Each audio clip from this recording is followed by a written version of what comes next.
The day arrives when life on Earth is practically ready to end. Unexpectedly, an unknown planet flies in from the depths of space to become a satellite of Earth to offer humanity its resources.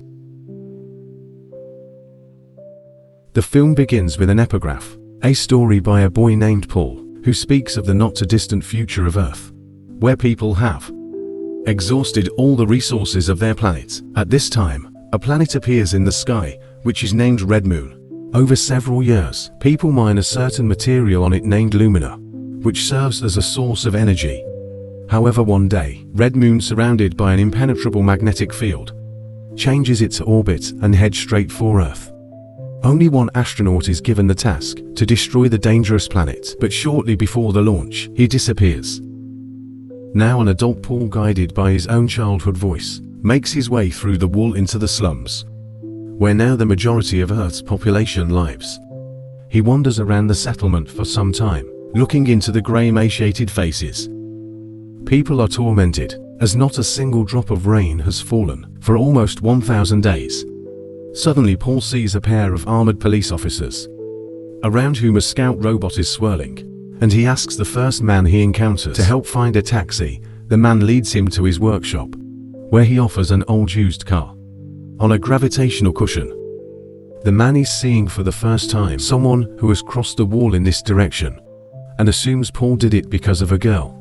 But Paul doesn't want to disappoint the guy, and agrees to pay the required amount. While Paul is examining his purchase, checking the charge, which according to the former owner is almost full, the scout robot finds him. But when the police break into the workshop, Paul is already gone. He drives through the barren desert, listening to a radio message about the disappearance of the fashionable astronaut himself in his inner childhood voice.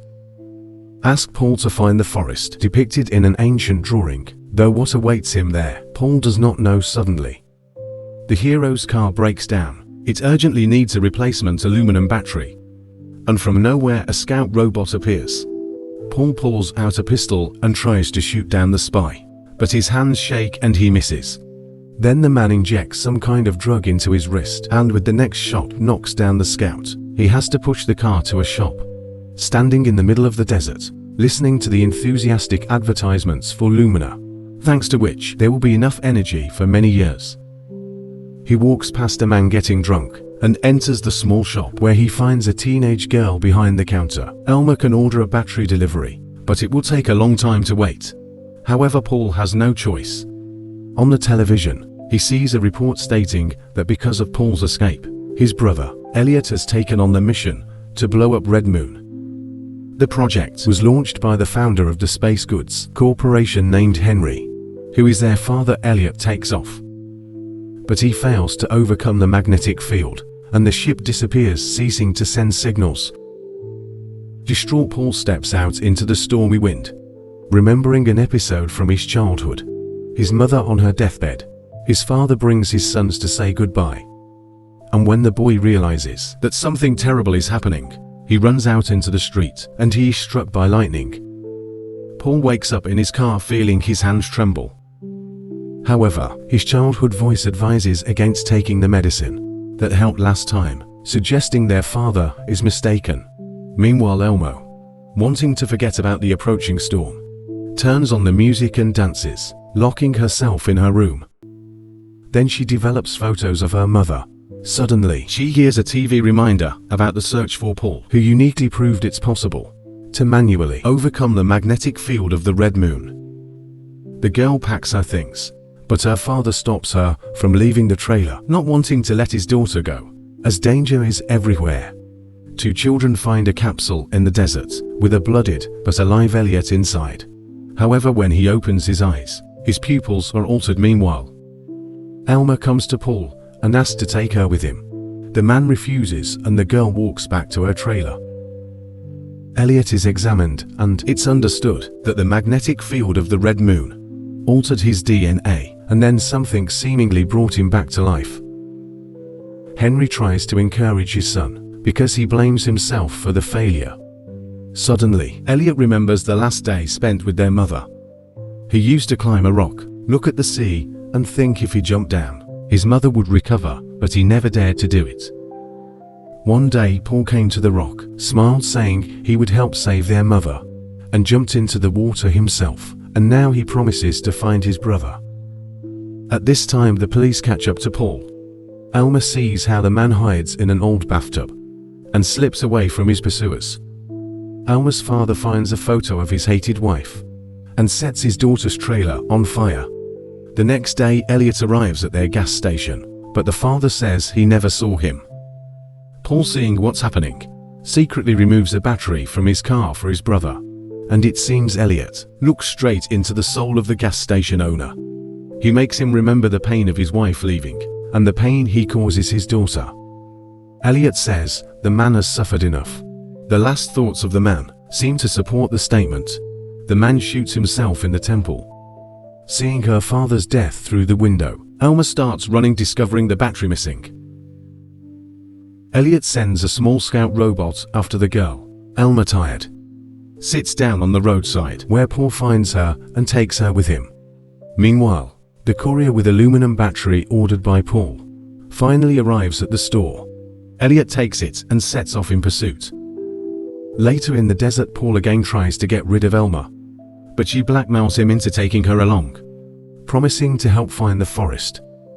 Later Paul remembers the past, where he dreamt of his mother trying to tell him something. It's not the first time, so his father scolds him, talking about the harm of illusions.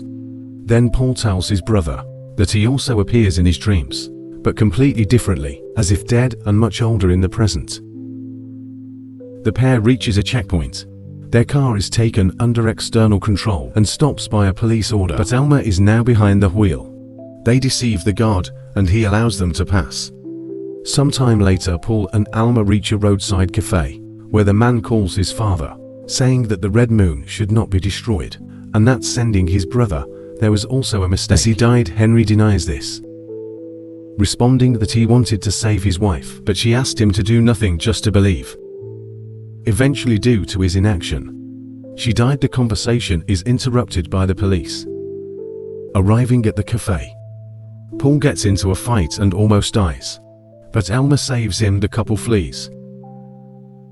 On the way, the girl cries, realizing the horror she just experienced, and Paul tells her about his childhood visions of the future when the red moon appeared, and people began mining lumina from it. He knew it was wrong, but couldn't explain why.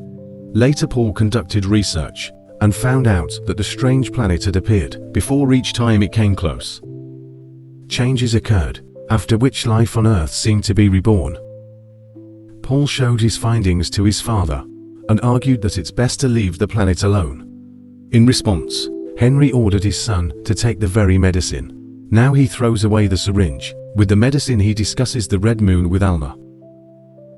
He believes it reacts to human actions and responds to evil with evil. Meanwhile, Elliot appears in the cafe, convincing the owner that her husband will never return, and induces her to voluntarily leave life. Meanwhile, Paul shows Alma a drawing of the forest, explaining that it is the last thing left from his visions. If he reaches it, he might understand what he needs to do. They go to sleep, not noticing a robot that has infiltrated their car. In the morning, the girl suddenly admits that she turned him in for a reward, but this was before he agreed to take her with him. Nevertheless, Paul allows Alma to travel with him. Soon he notices a tail and trying to escape from Elliot, who is pursuing them. He drives into the center of a dust storm. Thanks to the detection and destruction of the spy robot, Paul and Alma manage to escape. Eventually, they reach an old cinema where they watch a film about nature that once existed on Earth. The girl is enchanted by the unprecedented spectacle, not believing that such a thing was real, and suddenly Paul jumps up in surprise. The image of the forest from his childhood visions exactly matches a scene from this film.